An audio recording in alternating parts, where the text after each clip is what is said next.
Bismillahirrahmanirrahim. Assalamualaikum warahmatullahi wabarakatuh. Alhamdulillah saat ini kita kembali bersama di Bincang Sehat Islami bersama Dr. Yana Khalida. Nah, tuh sahabat, berkata tidak atau jangan kepada anak pastilah akan memberikan pengaruh kepada anak, yaitu adalah menutup kreativitas dan inisiatif pada anak. Dan pastilah ada banyak cara dan kalimat bagaimana sih cara berkata tidak kepada anak. Namun pastinya diperlukan kreativitas orang tua untuk melakukannya. Untuk itu, alhamdulillah saat ini kita kembali bersama di acara Bincang Sehat Islami bersama Dr. Yana Khalida. Oke, assalamualaikum dokter. Waalaikumsalam warahmatullahi wabarakatuh, Saza. Alhamdulillah nih dokter, gimana kabarnya dokter? Alhamdulillah luar biasa. Allahu Akbar. Semangat ya dokter ya. Insya Allah, insya Allah. Alhamdulillah. Nah dokter, ngomong-ngomong nih soal tema kita hari ini kan cukup menarik ya pembahasannya, yaitu adalah gimana sih cara bijak berkata tidak kepada anak. Karena kan pasti banyak orang tua yang bingung nih gimana ya caranya berkata tidak, karena kan kita sehari-hari sendiri juga nggak kontrol ya untuk berkata tidak gitu kepada anak. Nah sebenarnya dokter, sebenarnya definisi bijak itu sendiri apa sih dokter? Ya, masya Allah ya, pertanyaan luar biasa. Jadi sebelum kita membahas kata tidak dan jangan, kita harus tahu dulu apa definisi dari bijak itu sendiri ya. Di Kamus Besar Bahasa Indonesia itu diterangkan bahwa bijak itu ada sesuatu yang adil, kemudian sesuatu yang menggunakan akal pikiran secara baik, kemudian pandai untuk mengatur kata-kata, jadi banyak ya. Kemudian ada juga menggunakan akal budi dengan baik juga. Nah itu menurut Kamus Besar Indonesia itu sendiri. Dan ternyata dari bijak ini akan membentuk sifat atau karakter dari bijak itu sendiri, di mana karakter itu mencirikan seseorang melakukan perbuatan yang bijak. Apa sih perbuatan bijak itu sendiri ya saya? Apa sih dokter? Kita bijak-bijak, ternyata perbuatan bijak itu sangat menentukan. Itu yaitu cara orang atau manusia untuk mengenali atau memanfaatkan masalahnya dengan akal yang sehat, menggunakan pikiran yang sehat, ya, menggunakan kata-kata yang baik dan positif tentunya, ya, akhirnya membuat dirinya tenang, percaya diri dan menghasilkan sebuah hasil yang positif juga, ya, jadi menghasilkan solusi. Nah itu dari perbuatan bijak itu sendiri. Sedangkan sehari-hari nih kita perbuatan bijak, tentunya sebelum berbuat kita harus pikirkan dulu ya. Nah, jadi dari pikiran yang baik, yang positif akan membentuk sebuah kata-kata yang bijak. Jadi pikirkan dulu yang bijak, baru kita mengucapkan kata-kata yang bijak. Nah, sekarang kata-kata bijak itu sendiri ternyata berupa kata-kata tadi ya, selain baik, dia juga mengandung makna positif.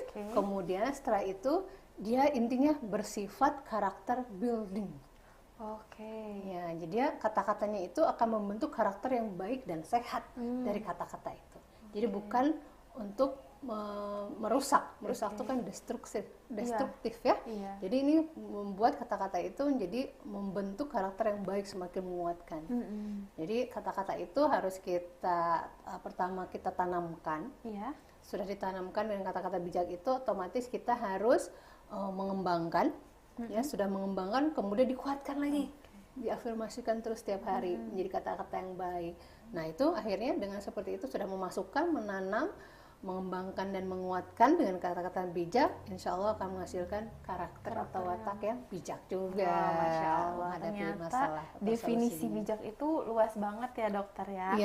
Iya, betul sekali. Nah, terus dokter nih, kalau misalnya bijak tadi itu sendiri kan ada prosesnya ya dan ada tahapannya. Nah, gimana sih cara kita dan dimulai dari kapan nih sebenarnya kita menanamkan bijak ini kepada anak kita? Masya Allah, luar biasa ya. Jadi betul-betul kita sudah pernah bahas di sebelum-sebelumnya. Jadi kita bisa mulai sedini mungkin pada saat pertama kali Allah tiupkan ruh. Dari sejak kehamilan ya tetap betul, ya? Tetap dari kehamilan ya. Jadi tetap kehamilan terutama di 16 minggu. 16 minggu kurang lebih 4 bulan ya. Gitu. Makanya kenapa 4 bulan itu kita ada doa sendiri, doa-doa untuk kebaikan untuk anak, karena disitulah di pendekatan Islam itu sudah ditiupkan jodohnya, rezekinya, bahkan kematiannya juga sudah dihembuskan ya sama Allah, sudah ada takdirnya seperti itu. Nah makanya dari sejak itulah sudah terbentuk roh, kemudian telinga dan jantung sudah berdetak, telinga sudah mulai mendengar, maka disitulah waktu yang tepat seorang ibu untuk menanamkan kata-kata bijak sejak dini mungkin. Jadi sejak janin ya, sejak masih ada di dalam kandungan, insya Allah. Masya Allah. Nah terus kalau misalnya dok, kalau misalkan kita kan ada cara tepat nih untuk berkata tidaknya itu sendiri seperti apa nih dok? Ya sebelum kita ngebahas tentang caranya, kita harus tahu dari sisi kesehatannya mungkin ya. Jadi ternyata jangan main-main tuh dengan kata tidak dan jangan.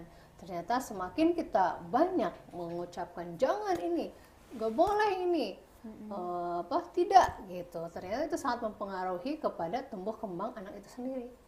Ya itu terutama karena kita di daerah ya saat ini bergerak di pendidikan, otomatis kita harus tahu dasarnya, akar masalahnya dari anak ini, kenapa sih karakter anak ini begini pada saat sekolah atau sudah mulai masuk SD. Ternyata ini sangat mempengaruhi hanya dengan dua kata yang ini, yang sangat mempengaruhi ke pikiran bahasanya dan karakter itu. Nah gimana? Nah jadi secara kesehatan itu ya ini mempengaruhi kedua sistem pembentukan anak, yaitu satu pada saat usia toddler, ya toddler terutama antara 2 sampai 3 tahun ya itu kurang lebih, disitulah adanya 1000 hari pertama kehidupan dimulai sejak dalam kandungan kan tadi cerita ya, sampai tadi 1000 hari pertama kehidupan kurang lebih 2 tahun ya, 2 tahunan. Nah disitulah akan mempengaruhi pada saat larang tidak, jangan gitu ya, seperti itu akan mempengaruhi pembentukan fungsi kognitif. Kognitif itu terbentuk di otak kita, ya sel-sel dan rentitnya tidak akan membentuk dengan sempurna jadinya, ya terutama otak kanan. Nah di situ juga akan mengganggu fungsi dari motorik halus dan kasar. Oh ada hubungannya ya dok? Sangat berhubungan ya. Dulu kita pernah membahas tentang pada saat kita marah atau pada saat kita kesal, betul? 5 menit itu akan mempengaruhi tubuh kita kan? Nah, apalagi ini anak yang masih toddler tadi ya. Pada saat ditekan kemarahannya dia kemudian melarang, itu akan terputuslah dendrit atau akson-akson menuju ke sistem saraf untuk memorinya, kemudian untuk motorik halusnya gitu. Bahkan dengan usia itu sering dilarang dan mengucapkan jangan tadi, itu mempengaruhi nih motorik halusnya, cara memegang pulpen, nanti dewasanya mungkin ada bergetar gitu, seperti itu ya. Itu bagaimana sih dok?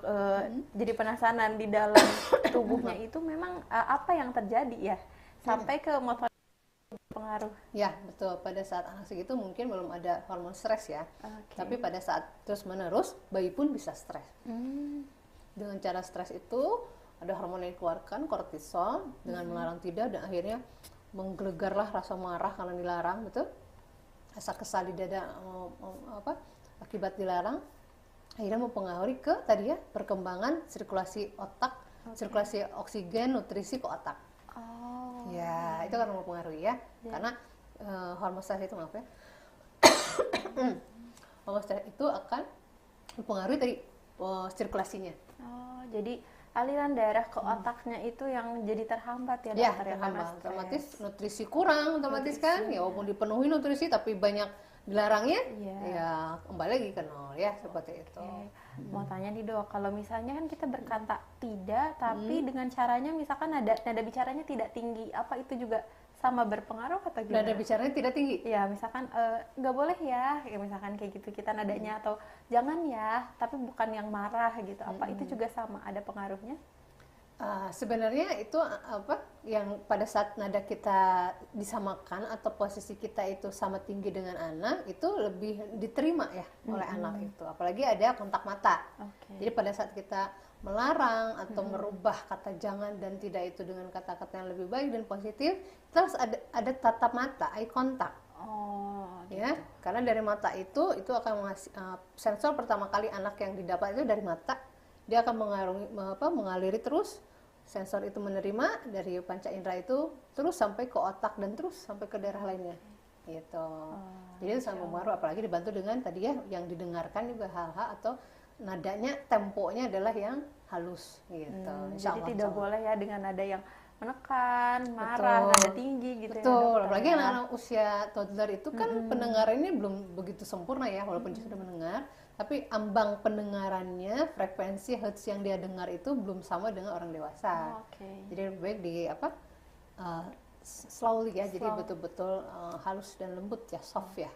Nah selanjutnya nih dokter, kalau misalnya tadi usia toddler, selanjutnya di usia berapa nih dok? Ya tadi toddler itu mempengaruhi tadi ya untuk kognitif dan fungsi dari motorik halus dan kasar. Nah sekarang dari toddler itu jika terus menerus kata tidak dan jangan hampir setiap hari orang tua yang melakukan itu, melarangnya seperti itu, maka akan mempengaruhi ke preschool nih. Nah, preschooler yaitu usia antara 4 sampai 6 tahun, bahkan sampai menjelang sekolah 8. Karena sekarang ada beberapa aturan di kedokteran anak maupun di WHO bahwa ada anak yang junior school itu masuk 7, ada juga yang 8 tahun. Ya seperti itu. Jadi makanya sekarang dipanjangkan preschool itu antara 4 sampai 6 tahun sampai 8 tahun tadi. Nah, disinilah pembentukan watak dan karakter Sa. Oh, gitu ya, Dok. Jadi pada saat tadi tidak berhasil di toddler, itu akan berdampak ke preschoolnya. Jadi akan sudah terlihat nih di usia pas sekolah antara 4 tadi sampai 8 ya, preschool dan school itu kelihatan wataknya. Apakah dia periang, apakah pemurung, apakah pemarah. Ya, itu akan terlihat dari situ. Jadi semakin dilarang, dia akan mempengaruhi ke mentalnya, mempengaruhi ke kepercayaan dirinya, mempengaruhi dia lebih rendah diri jadinya ya, otomatis ya. Kemudian menyelesaikan masalah apapun dengan emosi dengan mengatakan tidak, jangan, nggak mau gitu, ya seperti itu akan sangat berdampak sekali. Ya. Dan sikap bijaknya juga jadi nanti tidak muncul ya dok? Ya, jadi tidak muncul. Jadi itu yang harus kita tanamkan dari sebelumnya tadi ya, dari toddler kemudian balik ke preschool tadi. Masya Allah. Berarti dokter untuk membentukan karakter sendiri itu bukan dari lahir karakternya sudah terbentuk ya dok ya? Tapi kita yang membentuk sebagai orang tua ya dok ya? Sebenarnya karakter itu ada beberapa penelitian, jadi diturunkan secara genetik dari 65% dari karakter atau sifat seorang ayah. Kalau karakter ya. Tapi ternyata 35% itu akan membantu anak itu semakin bijak dan semakin karakter yang baik dan positif jika dibantu sejak ditutupkan tuh itu. Ya, misalnya karakternya pemarah karena terus dimasukkan kata-kata bijak, positif dari sejak hamil dan sekarang preschool dan toddler dan menjelang preschool, maka dia marah itu digantikan dengan happy. Sebelum dia kesal atau marah gitu ya, dikenali, kemudian anak-anak sudah mengenali, kemudian diakui rasanya. Setelah itu dibebaskan diganti yang baik dan positif tadi. Gitu. Ya, jadi tapi itu sama mempengaruhi pembentukan karakter. Jadi sebelum terjadinya karakter atau sifat seseorang tadi di school itu, di preschool atau school antara 4 6 tahun sampai 8 tahun. Nah, itu kita coba atau kita mulai dari yang tadi ya, dari yang usia toddler tadi. Dengan kata-kata yang baik, positif ya, seperti tadi. Nah, terus gimana sih dokter? Gimana caranya kita menyampaikan kata tidak nih biar menghasilkan suatu memberikan anaknya itu terbentuk menjadi seorang yang bijak gitu dokter? Ya betul ya. Gimana nih? Contohnya apa nih? Karena itu berdampak sekali kalau misalnya kita tidak berhasil di school, kemudian di toddler dan preschool itu akan membawa karakternya ke dewasa, ke sekolah dasar, kemudian ke SMP ya, dan seterusnya itu sangat menentukan. Apalagi kalau sampai dewasa itu dampaknya sangat berpengaruh juga. Pasti ya dok ya. Jadi nanti kasihan juga ya, nanti dia tumbuhnya jadi tidak optimal gitu ya dok ya, secara emosi. Betul, secara emosi maupun fisik ya, baik mental maupun fisiknya. Ya. Masya Allah. Nah selanjutnya nih dokter, lalu kalau misalnya kita kan kita ada situasi dan kondisi ya. Situasi dan kondisi kita otomatis nih kata, oh jangan, nggak boleh. Misalnya kita kaget atau apa, itu gimana nih? Apakah itu juga salah? Oh ya, sebenarnya enggak sih, tergantung ya. Jadi sebenarnya ini kita memang memerlukan sebuah kreatif luar biasa dari ayah dan ibu. Harus ada kerjasama tim antara ayah dan ibu, bahkan pengasuhnya bahkan ya, atau apa, neneknya atau siapanya yang terdekat dengan anak itulah gitu. Bahkan lingkungan sekitarnya, sekolah pun sama ya. Tapi yang penting itu di rumah atau orang tua itu sangat menentukan Di sekali. dalam rumahnya ya. Di dalam rumahnya itu sendiri gitu. Nah, terus ya gimana sih, Dok, cara bijaknya? Cara bijaknya ada beberapa literatur dan penelitian. Sebenarnya ada kurang lebih 5 sampai 6 ya. Yang pertama pokoknya gunakan kalimat larangan yang positif. Ya, contohnya jangan hujan-hujan. Nanti sakit.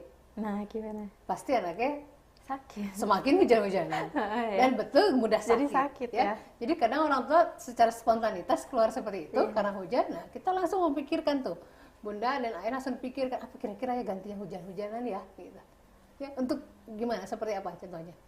Kata positifnya atau larangan yang positif yaitu berteduh, tetap di tempat kering, tetap di rumah boleh, tetap di tempat yang kering, tetap di dalam rumah ya, biar apa? Kebalikan sakit, biar sehat, biar tetap sehat. Nah, gitu.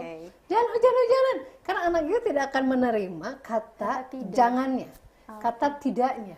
Memang di dalam otaknya tidak bisa menerima. Belum bisa, karena tidak terbentuk gelombang otak beta, pernah bahas kita ya. Nah, beta itu belum terbentuk, jadi logikanya mereka belum jalan. Ya, logika dan realitanya mereka belum jalan. Jadi otomatis critical areanya pun belum terbentuk di anak itu ya, di anak-anak itu. Nah, makanya pada saat kita bilang jangan hujan-hujan, yang terpikir adalah hujan-hujanan. Makanya kan? Kalau makin dilarang malah makin melakukan ya. Jadi semakin dilarang anak itu semakin melakukan ya. Semakin dilarang seperti itu contohnya. Terus apalagi misalnya jangan hujan-hujan, oh ini misalnya jangan lagi makan dibuang-buangin gitu makannya. Jangan buang makanannya gitu kan. Kita jangan dibuang-buang dong gitu. Atau jadi buang-buang makanannya. Nah, katakan bahwa makanan ini rezeki loh dari Allah. Jadi kalau mau buangnya masukkan ke mulut gitu ya. Jadi biar diserap oleh tubuh, itu langsung tuh. Jadi kata-kata yang positif, larangan positif langsung kita memaknakan atau memberikan pengertian atau pemahaman ke anak. Ya, jadi seperti itu satu rangkaian. Apalagi contohnya, jangan nonton TV dekat-dekat. Ya, kan anak makin dekat, apalagi kalau udah pas game atau apa ya, atau misalnya kartun yang dia sukai, anak-anak pasti dia akan mendekati TV ya, gitu. Nah, otomatis pada saat mendekati TV, semakin kita melarang jangan nonton TV dekat-dekat, maka semakin dekat. Jadi gimana? Gantinya coba kira-kira yang positifnya. Duduk di tempat aman, nontonnya di tempat aman ya. Gitu. Mungkin gitu ya, Dok, bisa gitu. Bisa duduknya di kursi ya, duduknya jauh-jauh dari TV ya, gitu kan. Itu dekat-dekat, kebalikannya yang positif adalah jauh-jauh. Nah, jadi betul. Jadi udah deketin TV, nontonnya jauh-jauh dari TV ya, atau duduk di sofa ya, duduk di kursi ya, gitu ya. Jadi harus betul-betul kita menggantinya. Terus apalagi misalnya oh ya, anak-anak bisa makan mie terus kan gitu ya, anaknya makan mie terus. Nah, berarti semakin kita melarang jangan makan mie terus, jangan makan bakso terus. Nanti makan mie dan bakso terus ya. Jangan. Jadi mereka masih bingung kan, yang dia dapat adalah mie, betul kan? Berarti sekarang ganti, misalnya kita suruh makan nasi, artinya yuk mulai sekarang makan nasi ya, gitu. Kata mie-nya jangan dimasukkan lagi ke pikiran bawah sadarnya. Jadi bayangannya pikiran bawah sadarnya adalah hanya mie saja gitu kan. Nah, misalnya jadi ganti, sekarang makannya mie ya, gitu ya. Mulai sekarang makannya mie ya, mulai sekarang makannya nasi ya. Nasi itu karbohidrat kompleks, dia lebih sehat untuk tubuh. Nah, gitu. Jadi sebenarnya tata jangan itu bisa kita rubah dengan yang lain-lain. Terus contohnya misalnya tembok tuh, pasti dicoret-coret dong ya, gitu ya. Spidol, krayon, toddler ya, pasti kan pengen itu seperti itu. Kayaknya kalau misalnya tembok, pasti di rumah-rumah yang punya toddler pasti kan oret-oret ya, kalau misalnya dengan coretan. Nah, itu kata-kata kita dirubah. Misalnya jangan coret-coret, semakin kita ngelarang jangan coret-coret tembok, maka semakin penuh temboknya. Jadi mulai sekarang mencoret-coret di kertas Di kertas ya, aja. mencoret-coret di kertas gambar ya. Tapi ingat kita harus menyiapkannya dong, saya menyiapkan buku gambarnya, menyiapkan kertasnya, Tempatnya gitu ya dok. tempatnya, atau juga perlu si temboknya ditempelin kertas. Iya. Ya, atau karton gitu Bisa kan ya, ya. kertas karton. Jadi dia boleh tembok-tembok tapi di bagian ini ya, bagian Iya. kertasnya ya gitu. Jadi kita lebih bisa mencari kata-kata yang enak dan diterima oleh pikiran bawah sadar anak. Memang dibutuhkan kreativitas ya orang tua. Betul, dan ibu tuh harus luar biasa ya. Iya. Dan dibantu dengan ayah pastinya pendampingnya. Ya, itu kurang lebihnya ya. Jadi jangan diganti dengan kalimat yang larangan yang positif. Jadi yang pertama, bagaimana merubah Kalimat negatif menjadi positif. dengan positif. Kedua, kita harus beri pemahaman pada anak. Oke. Jadi sudah kita larang misalnya tuh. Ya, misalnya larang contohnya jangan hujan-hujan, artinya mulai sekarang diam di dalam rumah ya agar lebih sehat. Iya. Langsung ada pemahaman kan?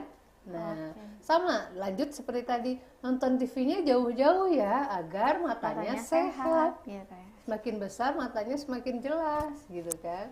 Terus apalagi misalnya makanan tadi misalnya, jangan makan mie, kita ganti yuk mulai sekarang makannya nasi ya, karena nasi lebih sehat untuk tubuh.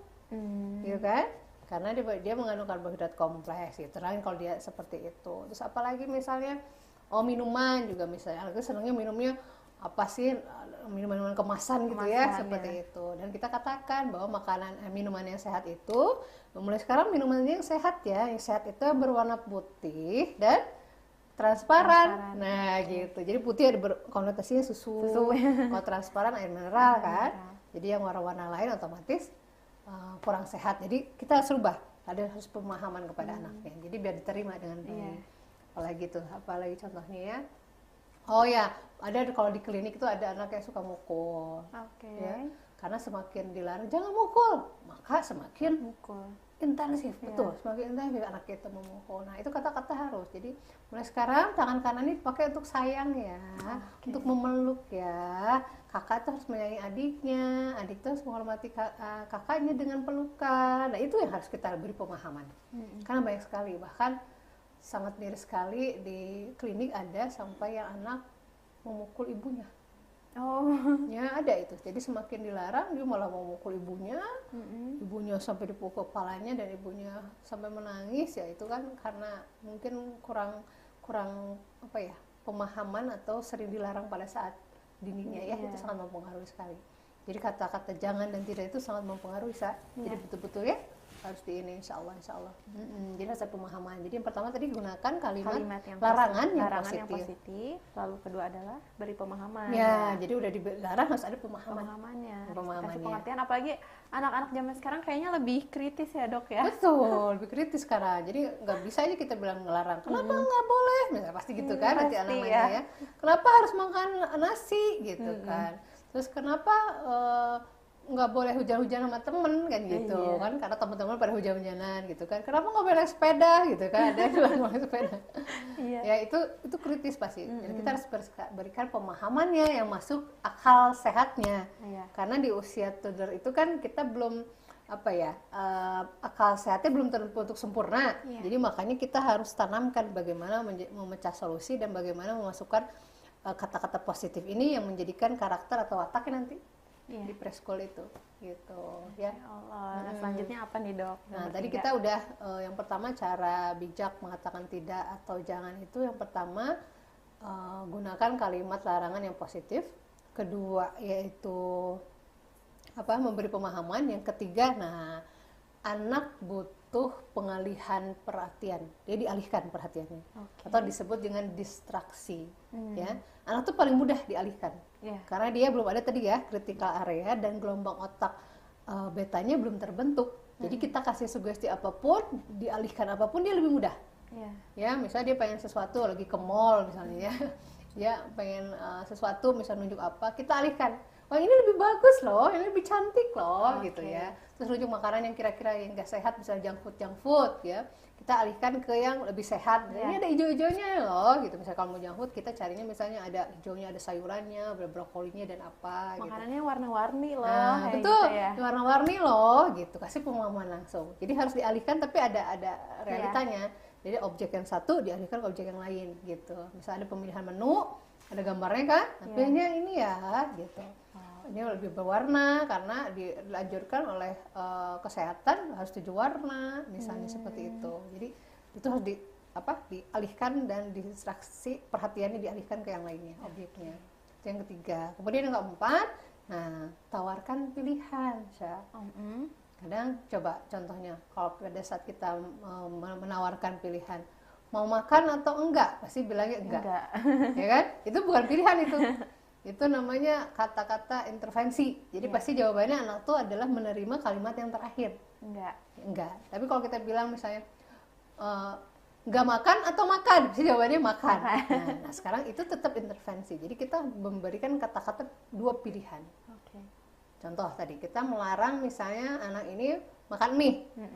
Kita ganti mie itu jadi 2 pilihan. Tapi mie nggak masuk lagi dong.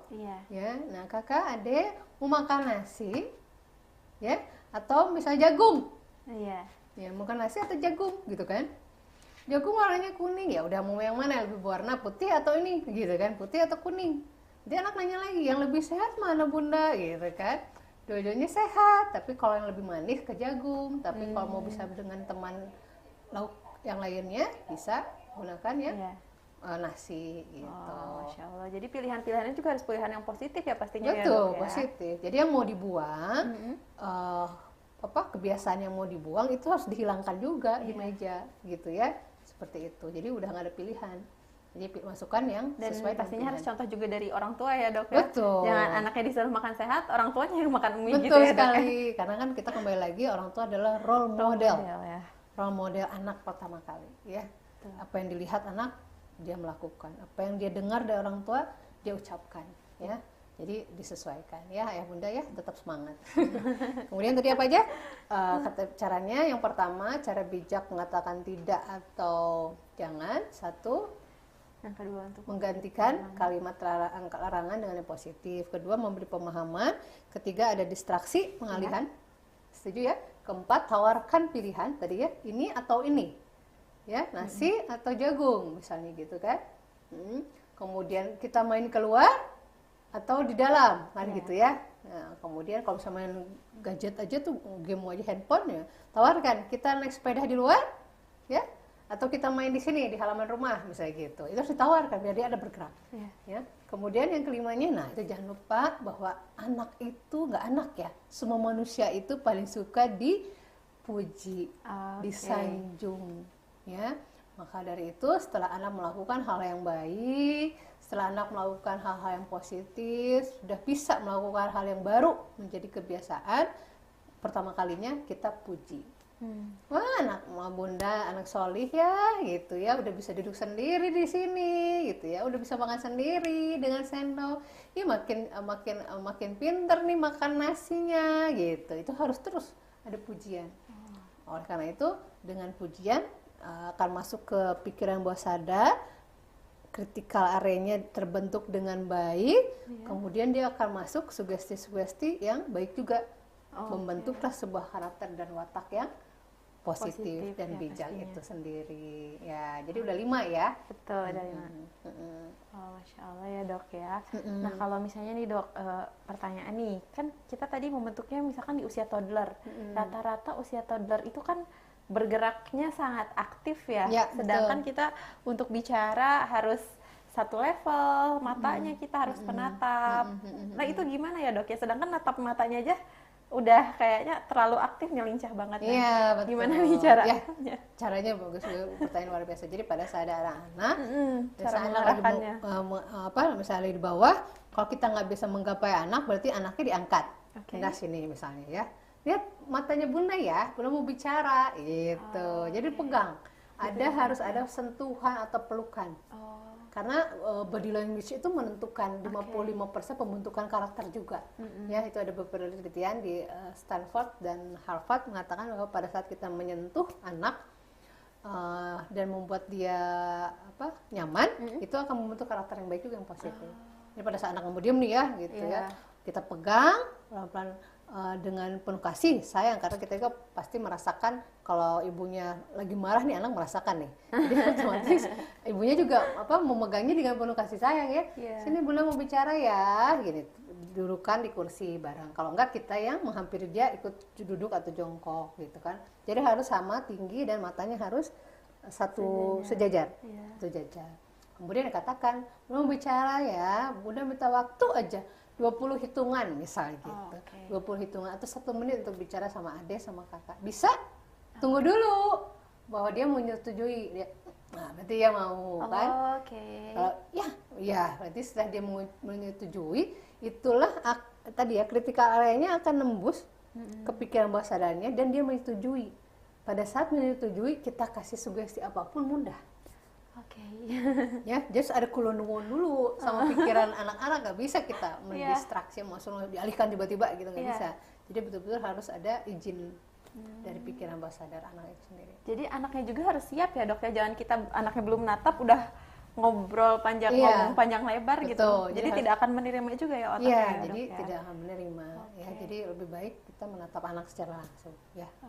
Apalagi anaknya lagi aktif, terus kita teriak-teriak, jangan gini, jangan gitu, itu makin nggak diterima lagi ya dok ya. Atau misalnya lagi gitu bilang, Bunda mau bicara, terdengar suara Bunda, misalnya gitu.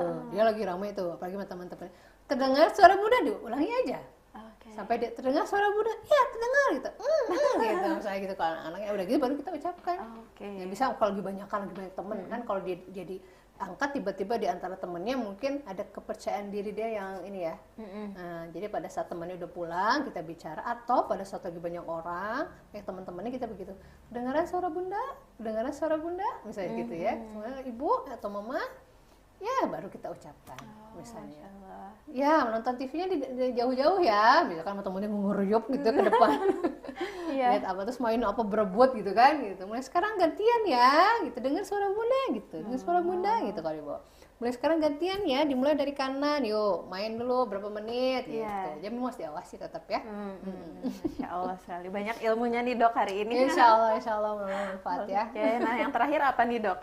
Sebenarnya terakhir itu ternyata setelah kita ikhtiar dengan 5 cara tadi, yaitu tadi merubah kalimat larangan dengan positif, memberi pemahaman kepada anak, kemudian distraksi atau mengalihkan pandangannya anak itu ke objek yang lebih baik, kemudian berilah pilihan, kemudian setelah memuji tapi ternyata belum mampu juga gitu ya, boleh kita mengatakan tidak dengan alasan terutama yang berhubungan dengan keimanan. Alasan yang berhubungan dengan dosa hukuman itu harus ya, itu juga kita harus mengatakan tidak ya. Contohnya tadi ya, bisa makanan yang dilarang gitu, ada temennya mungkin ada beberapa kalau kita memang alhamdulillah sekolah Islam ya, ada beberapa yang sekolahnya di global, di internasional global, yang temennya membawa makanan yang tidak halal gitu, bagaimana cara menolaknya, itu harus ya, dan itu berhubungan dengan keimanan. Dan pada saat kita melakukan apa yang tidak Allah sukai gitu kan, itu jelas kita tidak boleh gitu kan, jangan masuk ke situ gitu kan. Nah itu harus tegas, terutama tadi yang berhubungan dengan keimanan ya, berhubungan dengan Allah. Dan mungkin cara penyampaiannya juga harus yang tadi ya dok ya, tetap suaranya disamakan, tidak boleh bikin anak stresnya juga ya. Betul, jadi itu nggak boleh ya gitu kayak tadi seperti itu. Tapi kalau memang dia terus, nah itu kita boleh shock terapi namanya ya, sebentar aja tapi beri pemahaman tetap. Ya, jangan ke situ gitu. Itu bukan itu ruangan itu bukan untuk yang muslim misalnya gitu ya. Kita harus sampaikan seperti itu. Harus beri pemahaman lebih tegas juga, ya. Sudah terjadi terus menerus ya dok ya. Ya gitu. Insya Allah. Masya Allah, terima kasih nih dokter, hari ini banyak banget ilmunya ya dok ya. Gimana caranya kita pasti ini menjawab orang tua di Assalam TV ID semua ya. Karena kan bingung banget gimana ya caranya bilang kata tidak, ada gimana, susah misalkan, gimana ya. Nah ternyata memang kita harus dituntut untuk kreatif ya dok ya, sebagai orang tua ya dok, ya. Contoh kan role modelnya ya. Betul sekali. Anak kita mau jago ngajinya, kita juga harus ngaji. Jadi kitanya juga harus belajar. Betul. Ya dok ya. Kemudian anak kita bisa bijak bicara, kita juga harus bijak gitu ya. Anaknya begitu santun, etika dan perilakunya kita pun harus mencontoh seperti itu ya. Masya Tidak mudah Allah. tapi harus dicoba terus. Oke. Ya, niatkan semua lillah karena Allah ya, insya Allah Masya berkah. Allah. Siap. Jadi tadi itu kita Heeh. yang pertama adalah mengubah kalimat larangan menjadi kalimat yang positif ya dok ya. Betul, Yang kedua caranya. adalah memberikan pemahaman kepada anak kita, Mhm. lalu mengalihkan perhatian anak-anaknya kita, dan menawarkan pilihan, memberikan pilihan yang pastinya dua-duanya positif ya dok ya. Insya Allah ya. Insya Allah.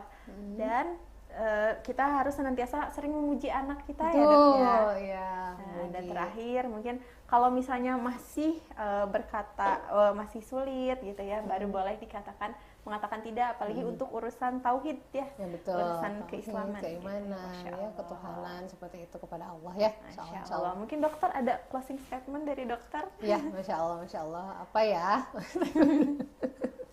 Ya, kurang lebihnya seseorang itu bisa melangkah lebih maju, tentunya dengan kata-kata yang bijak dan baik. Karena dengan kata-kata yang bijak dan baik akan menghasilkan sebuah karakter dan watak yang luar biasa hingga dewasa. Insya Allah mudah-mudahan berkah dan manfaat hari ini. Masya Allah, luar biasa. Terima Insya kasih Allah, dokter atas amin. waktu dan ilmunya. Dengan senang hati. Insya Allah nanti kita kembali lagi ya dok ya, bersama di minggu keempat. 4 berarti ya, sekarang minggu 2 soal hitungannya. Ya, di minggu keempat bulan Juni ya, siap. Insya Allah. Baik dokter, terima kasih atas waktunya. Wabillahi Wa taufiq wa hidayah. Wassalamualaikum Assalamualaikum warahmatullahi wabarakatuh.